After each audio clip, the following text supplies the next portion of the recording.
वहीं हमारी सहयोगी मोनिका गुप्ता ने केंद्रीय ग्रामीण विकास राज्य मंत्री साध्वी निरंजन ज्योति से खास बातचीत की है, वो भी आपको दिखाते हैं। तो साध्वी निरंजन ज्योति हमारे साथ जुड़ चुके हैं, केंद्रीय राज्य मंत्री। उनके साथ बातचीत कर लेते हैं, उनकी तरफ से क्या कुछ प्रतिक्रियाएं आ रही हैं। आपका बहुत बहुत स्वागत है प्राइम न्यूज पर। साध्वी जी, जिस तरीके से आपने देखा कि आज बजट पेश हुआ है, तो सबसे पहले मैं आपकी प्रतिक्रिया जानना चाहूंगी, किस तरीके से आप इस बजट को देखती हैं? देखिए मोनिका जी, मैं आज आपके माध्यम से जी माननीय वित्त मंत्री निर्मला जी का और माननीय प्रधानमंत्री जी की बहुत आभारी हूँ। जी आप पिछले का बजट आप यदि देखेंगे, क्योंकि जिस मंत्रालय में मैं हूँ जी उसको पिछले 120 था, इस बार 130 के लगभग कर दिया गया है। स्वास्थ्य के क्षेत्र में, क्योंकि एक ऐसी महामारी आई, अज्ञात महामारी, जिससे कोई अज्ञात नहीं था, उस महामारी के लिए भी माननीय वित्त मंत्री ने ध्यान में रखते हुए 35,000 करोड़ का प्रावधान किया, क्योंकि व्यक्ति के जीवन से स्वास्थ्य, पानी, बिजली, सड़क, यही मूलभूत सुविधाएं होती हैं। कृषि के क्षेत्र में भी बहुत अच्छी खासी व्यवस्था की है। दूसरा, एक करीब, क्योंकि महिला हूँ और महिलाओं की पीड़ा मैं समझती हूँ जी। महिलाएं जब मार्केट में जाती हैं खरीदने, तो उनको सोना चांदी खरीदना होता है तो उनको महंगाई दिखाई पड़ती है। ये महिलाओं के लिए बहुत उपहार के रूप में, उपलब्धि के रूप में उसको सस्ता किया गया। एक गरीब आदमी मकान बनाने के लिए जैसे तैसे पैसा जुटाता है, लेकिन लोहा महंगा होने के कारण वो मकान नहीं बना पाता, उसको भी सस्ता किया गया है। दूसरा विषय यह है कि कोरोना के काल में ये बजट आया है जी। उस बजट में चाहे रेलवे का सेक्टर हो, स्वास्थ्य का सेक्टर हो, कृषि का सेक्टर हो, उद्योग का सेक्टर हो, सब तरफ दिया है।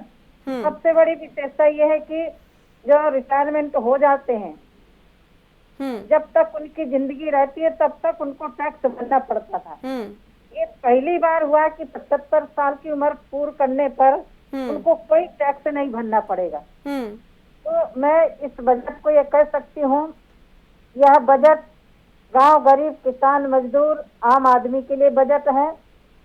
बहुत अच्छा बजट है, क्योंकि हम अन्य लोगों की तरह नहीं कि बड़ी बड़ी घोषणाएं कर दें और उनको पूरा ना कर। वही मैं आपसे पूछना चाह रही थी साध्वी जी, जिस तरीके से आपने देखा होगा कि पूरा विश्व आज देख रहा है, जिस तरीके से कोरोना से पूरा विश्व जूझ रहा है, कोरोना काल से भारत भी इससे अछूता नहीं रहा है, लेकिन भारत ने इस समय पर, ऐसे समय पर आत्मनिर्भरता दिखाई है। 2 वैक्सीन भारत के पास खुद की है, तो ऐसे में एक तरीके से कहेंगे कि भारत का दम पूरे विश्व ने देखा। इस बीच जिस तरीके से वैक्सीन की तैयारी हुई और वैक्सीन की इजाद हुई, क्या उसी तरीके से अब जो भारत की इकोनॉमी आप देखते हैं तो उसकी गति कहीं ना कहीं धीमी पड़ी? कोरोना काल में विश्व भर के जो देश है उनकी भी जो इकोनॉमी गति है वो धीमी पड़ी। क्या ऐसे में जो बजट है ये वैक्सीन के तौर पर इकोनॉमी की जो गति है वो तेज करेगा? क्या वैक्सीन के तौर पर आप देखती हैं इस इकोनॉमी के लिए, देश की इकोनॉमी के लिए इस बजट को? देखिए, भारत आत्मनिर्भर भारत बनेगा, और भारत जो भारत इच्छा शक्ति होती है भारत की, उसको करके दिखाता है जी। और इस बजट को मैं कह सकती हूँ कि आत्मनिर्भर भारत बनाने के लिए, आत्मनिर्भर किसान बनाने के लिए, आत्मनिर्भर उद्योग बनाने के लिए, आत्मनिर्भर वैक्सीन बनाने के लिए, स्वास्थ्य बनाने के लिए यह बजट है। और इस बजट को मैं बहुत मेरे पास शब्द नहीं है जिन शब्दों से मैं आदरणीय निर्मला जी का आभार व्यक्त कर सकूं। बजट चौमुखी विकास के लिए है और सबके लिए है जी। किसी एक सेक्टर के लिए नहीं है, सभी सेक्टरों को। और एक और बात आई, जब कभी बैंक डूब जाते थे, उपभोक्ताओं का पैसा चला जाता था जी। इसमें प्रावधान किया गया है कि बैंक यदि डूबता है तो उपभोक्ताओं का पैसा व्यर्थ नहीं जाएगा, उनको मिलेगा। तो कई सेक्टर ऐसे हैं जिनको बहुत फोकस करके, क्योंकि देखिए, बिजली, पानी, सड़क, जल जीवन मिशन योजना के अंतर्गत हर व्यक्ति को शुद्ध पेयजल मिले। स्वास्थ्य की सुविधा गांव में देखा है कि जो अस्पताल है, CHC, PHC है, अभी तक उनकी तरफ कोई ध्यान नहीं दिया गया था। अब इसमें है कि CHC, PHC जो छोटे अस्पताल है उनको भी फोकस किया जाएगा स्वास्थ्य की दृष्टि से। अभी तक क्या होता था कि गांव का आदमी जमीन में रह रहा है, ग्राम पंचायत की जमीन है, कभी भी उनको दखलंदाजी कर दी जाती थी। सरकार ने उनको उनका हक दिया है। और जब कभी अपने हक के मकान के गिरवी रख के कुछ लोन लेना चाहे तो ले सकते हैं। तो मैं मानती हूँ कि ये बजट गांव, गरीब, किसान, मजदूर, आम आदमी के लिए है, सबके लिए है। और आत्मनिर्भर भारत, आत्मनिर्भर, आपने देखा कि कोई कल्पना नहीं कर सकता था कि इतनी जल्दी वैक्सीन भारत बना लेगा जी। और ये बात सही है कि भारत की जनता के सहयोग के कारण हमारे देश में मृत्यु दर भी कम हुई है जी। और कंट्रोल भी बहुत जल्दी हुआ है, जबकि हमारे पास पहले कोई संसाधन नहीं थे। मैं इस बजट को एक बहुत सकारात्मक में देखती हूँ और आम जनता के लिए देखते हैं। बिल्कुल साध्वी जी, आपने रूरल सेक्टर की बात अभी कही कि किस तरीके से आम जनता के लिए बजट है, ग्रामीण क्षेत्रों की अपने बात की, तो आपने ये भी कहा कि पिछले, अगर हम बजटों की बात करें, पिछली सरकारों के अगर हम बजट पे गौर करें, उसमें रूरल सेक्टर पर ज्यादा कहीं फोकस नहीं किया जाता था, लेकिन इस बार कहीं ना कहीं आप ये कह रही हैं कि रूरल सेक्टर पर भी फोकस किया गया है ताकि गाँव के लोगों तक ये लाभ पहुंचे, गाँव के लोग भी जान सके कि अगर जब देश का जब बजट पेश होता है तो उसका असर आप पर भी पड़ेगा और आपकी जो निजी जिंदगी है वो भी बेहतर होगी। आपने देखा होगा कोरोना के समय पर जब प्रवासी मजदूर अपने घरों में लौटते वापिस आए, उनको रोजगार नहीं था, तो ग्रामीण मंत्रालय ने ही उनको रोजगार दिया जी। जनधन खातों में पैसा दिया। और दूसरा, एक गरीब आदमी मकान बनाने के लिए उसके पास पैसा नहीं होता था जी, उसके लिए हमने पक्की छत दी। मनरेगा के क्षेत्र में उसमें 1,20,000 रुपया घर बनाने के लिए, मनरेगा के तहत उसको 90 दिन का कम, और शौचालय के लिए एक अच्छा सा सुंदर सा मकान, किचन भी हो, कमरा भी हो, बरामदा भी हो। इस बजट में हमारे मंत्रालय को बढ़ोतरी दी है और हम लोग ग्रामीण क्षेत्रों में काम करें, क्योंकि ग्रामीण क्षेत्र विकसित होंगे तो भारत अपने आप विकसित होगा। साध्वी जी, एक और बात, जब निर्मला सीतारमण कहीं ना कहीं जब बजट भाषण की उन्होंने शुरुआत की और जब इस बीच उन्होंने कहा कि ये जो सरकार है किसानों के हितों की बात करते हैं, किसानों के हितों के लिए लगातार प्रयास कर रही है कि काम हम किए जाए, ऐसे में कहीं ना कहीं इस पर विरोध विपक्ष की तरफ से जताया जा रहा था। इस बीच आप ये भी देख रहे हैं कि क्योंकि जिस तरीके से हमने देखा कि जो जीडीपी ग्रोथ है उसमें एक बड़ा योगदान कहीं ना कहीं कृषि सेक्टर का भी होता है, ऐसे में अब कहीं ना कहीं किसानों का इस तरीके से सड़कों पर बैठ जाना, कृषि आंदोलन के आंच के बीच जो रोड मैप बजट का पूरा तैयार किया गया है, क्या आपको लगता है क्या यहाँ पर अब किसानों को कहीं ना कहीं समझ में आएंगी चीजें कि नहीं, अब हम इस आंदोलन को कहीं ना कहीं छोड़ देते हैं, इसको ढीला करते हैं? क्या आपको लगता है कि किसान आंदोलन पर इसका कोई असर पड़ेगा? देखिए, बजट होता है एक दिन के लिए, 2 दिन के लिए नहीं बनता है। बजट बनता है आगे के भविष्य को देख करके। यह जो बजट बना है किसानों के हित के लिए बना है, किसानों के हित के लिए हमारी सरकार काम कर रही है। अभी से नहीं, 2014 से लगातार काम कर रही है।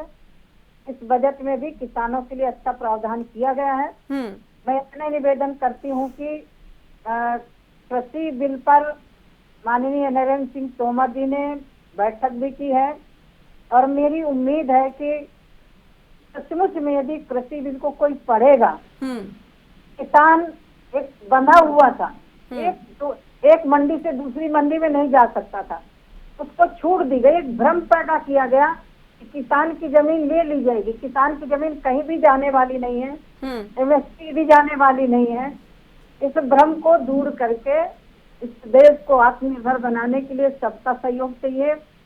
जहाँ सीमा की सुरक्षा के लिए नौजवान की जरूरत है, वहीं देश को आत्मनिर्भर बनाने के लिए किसान की जरूरत है। ठीक है साध्वी जी, आप एक नेता होने से पहले एक महिला हैं, एक महिला होने के तौर पर आप कैसे महिलाओं के लिए इस बजट को देखती हैं? गृहिणियों के लिए ये बजट कैसा है?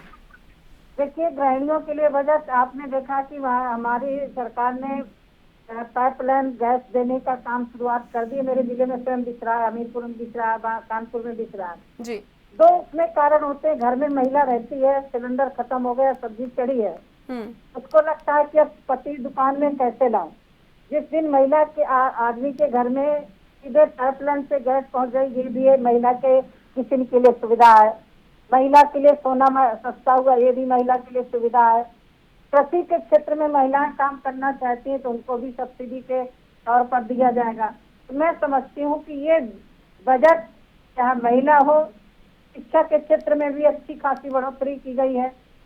यह जी। बजट सर्वतोमुखी विकास के लिए है, आत्मनिर्भर भारत बनाने के लिए है।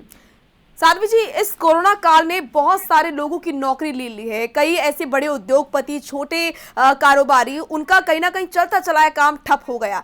ऐसे लोगों के लिए क्या आप राहत देखते हैं इस बजट में? क्या उनके पास कुछ आया इस बजट से? देखिए, क्योंकि बड़ी जिम्मेदारी सरकार की ये भी थी कि जिन लोगों ने अपनी नौकरियां खोई है वो अपने घरों को कम से कम चला सके, उनके पास कुछ तो हो। नहीं, ये बिल्कुल सही बात है कि कोरोना काल में बहुत सारे मार्केट डाउन हुआ, फैक्ट्रियां बंद हुई, मजदूरों के लिए भी दिक्कत आई। जी। अभी माननीय निर्मला जी ने जो फैक्ट्री के क्षेत्र में, उद्योग के क्षेत्र में काम करने वाले हैं, उनको 6 साल तक का रिकॉर्ड निकाला जाता था, 3 साल का ही उसमें कर दिया है। तो उद्योग को भी राहत मिली है।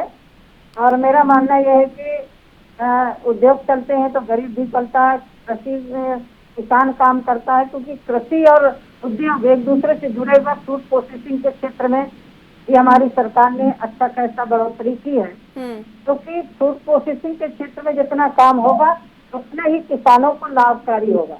तो मेरा तो मानना यह है कि ये बजट बहुत अच्छा है। 1 फरवरी है और अगले आने वाले साल में हम लोग कोरोना मुक्त होंगे। जी।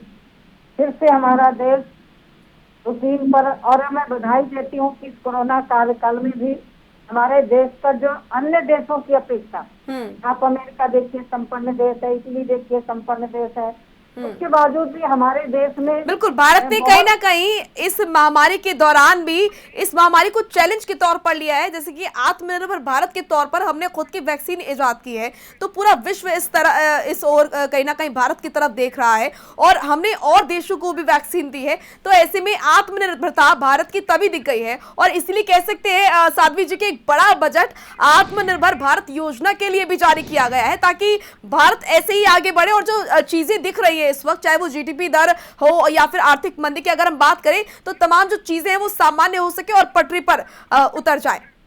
जी बिल्कुल सही बात है।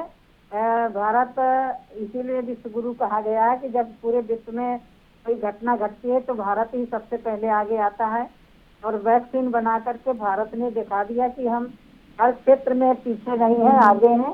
और इस बजट के माध्यम से भी हम विश्व को दिखाएंगे कि हम आत्मनिर्भर कैसे हो सकते हैं, आत्मनिर्भर भारत कैसे बन सकता है। बिल्कुल। और साध्वी जी, मैं ये जानना चाहूंगी, जैसे कि आप जानती हैं कि जीडीपी की ग्रोथ में अगर बात की जाए तो एमएसएमई सेक्टर का लगभग 29% योगदान रहता है। तो क्या आप देखती है एमएसएमई सेक्टर के लिए इस बजट में क्या कुछ खास है? किस तरीके से यहाँ पर जो तमाम कारोबारी है, तमाम जो लोग हैं, जो मजदूर है, उनको किस तरीके से लाभ मिलेगा? देखिए, माननीय प्रधानमंत्री जी का हमेशा जोर रहा है कि व्यक्ति को आत्मनिर्भर बनाने के लिए उसको जो अंदर कुशलता है उसको निकाल के और उसको स्वयं आत्मनिर्भर बने। छोटे छोटे लघु उद्योग डाल के जो अभी हाथ फैलाता है दूसरे के सामने, तो स्वयं रोजगार देने न समझा। और मैंने देखा है कि 2014 के बाद से मेरे ही क्षेत्र में जब ये कौशल विकास मंत्रालय के द्वारा एक संस्थान खुला, वहाँ हर सेक्टर के बच्चे निकले, सिलाई के लिए, कढ़ाई के लिए, पैकेजिंग के लिए, विद्युत के क्षेत्र में काम करने के लिए, हर क्षेत्र के लिए बच्चे निकले। और जब वो ट्रेनिंग लेकर के निकलते हैं तो फिर वो कहीं ना कहीं जरूर किसी न किसी उद्योग में लग जाते हैं और स्वयं उद्योग डाल देते हैं। ये लघु उद्योग के लिए बहुत बड़ा सेक्टर काम करेगा और माननीय वित्त मंत्री जी ने इस क्षेत्र को भी बहुत प्रोत्साहन देने के लिए काम किया। साध्वी जी, मंत्री रहते आप क्या देखती हैं किसी भी राज्य या देश में किस तरह की दिक्कतें यहाँ पर आप देखती हैं कि हो रही थी और अब इस बजट के आने से भारत में किस तरह का बदलाव आएगा? देखिए, भारत एक ऐसा देश है, हर परिस्थिति से जहाज में उबरना जानता है। हमारे देश में पूरे देश की एकता है और एकता के कारण ही माननीय प्रधानमंत्री जी ने आह्वान किया लॉकडाउन का। माननीय प्रधानमंत्री जी ने दीपक जलाने का, जो कोरोना बैरियर थे कोरोना में क्षेत्र में, मैं क्योंकि स्वयं अनुभव किए हूँ। कोरोना काल में डॉक्टर, नर्स, सफाई कर्मी जिस तरह से काम कर रहे थे जी, उनको सम्मान देने के लिए माननीय प्रधानमंत्री जी ने आह्वान किया। पूरे देश की जनता साथ में खड़ी हुई और मुझे विश्वास है कि आत्मनिर्भर भारत बनाने का जो नारा माननीय प्रधानमंत्री जी का है जी इसके नारे के साथ पूरे देश की जनता खड़ी है और आत्मनिर्भर भारत बनेगा। बिल्कुल। साध्वी जी, यहाँ पर आपने देखा कि जिस तरीके से बुजुर्गों की अगर हम बात की जाए तो बुजुर्गों को आईटीआर में छूट दी गई है। इस फैसले को आप किस तरीके से देखते हैं? किस तरीके से लाभ यहाँ पर बुजुर्गों को मिलेगा और कैसे जो चीजें हैं वो और भी अच्छी हुई, बेहतर होती हुई नजर आएंगी? देखिए, कई बुजुर्ग ऐसे होते हैं कि बच्चे अलग हो जाते हैं, वो बुजुर्ग पत्नी रह जाते हैं। अब वो पेंशन के बल पर चल रहे थे, उनको टैक्स भरना पड़ता था, अब वो निश्चिंत हो गए, अब उन्हें टैक्स नहीं भरना पड़ेगा तो और किसी काम में लगा लेंगे। ये बुजुर्गों के लिए बहुत 175 वर्ष हम लोग आजादी की मनाने जा रहे हैं, ये उनके लिए बहुत खुशखबरी है। बिल्कुल। साध्वी जी, लेमैन की अगर हम बात करें, एक आम आदमी ऐसा होता है जिसको ज्यादातर और बातों में दिलचस्पी नहीं होती। वो ये चाहता है कि जो रोजमर्रा की चीजें हैं, जैसे कि पेट्रोल हो गया, डीजल हो गया, खाने का सामान हो गया, तमाम ये चीजें जो कि रोजमर्रा की चीजें होती है, इस्तेमाल होती है डेली, ये कहीं ना कहीं महंगी ना हो, ये सस्ती हो जाए, आलू प्याज के दाम हो ये सस्ते हो जाए। इन्फ्लेशन की अगर हम बात करें, इन पर किस तरीके से असर अब इस बजट के पेश होने के बाद अब पड़ता हुआ नजर आ रहा है, जो कि आम आदमी की जेब पर सीधा असर डालता है? देखिए, मुझे लग रहा है कि एक नजरिए से नहीं देखना चाहिए। हाँ, और भी दृष्टिकोण उसमें जुड़ते हैं। मैं मान लो कोई सर्विस या पेंशन धारक है या सर्विस करने वाला व्यक्ति है या कोई भी है, जैसे आप 2014 से पहले 1100 में गेहूं बिकता था, आप 2000 में गेहूं बिक रहा है। ये बहुत सारी चीजें, आप 2014 के पहले में आप जाएंगे तो 200 रुपए किलो दाल हो गई थी, अब दाल में कंट्रोल है, दाल महंगी नहीं हुई, चीनी महंगी नहीं हुई। आम लोगों के लिए जो कंट्रोल किया जा सकता है, सरकार ने उसको कंट्रोल किया है जी। और इस बजट में भी उसका प्रावधान रहेगा। आम उपभोक्ताओं के ऊपर कोई बहुत ज्यादा वजन नहीं पड़ने वाला। चलिए, शुक्रिया आपका साध्वी जी, हमारे साथ जुड़ने के लिए, अपनी राय हमसे साझा करने के लिए, बताने के लिए कि आपको क्या कुछ लगता है, किस तरीके से ये जो बजट पेश किया है, किस तरीके से आम आदमी की जिंदगी पर इसका असर पड़ेगा।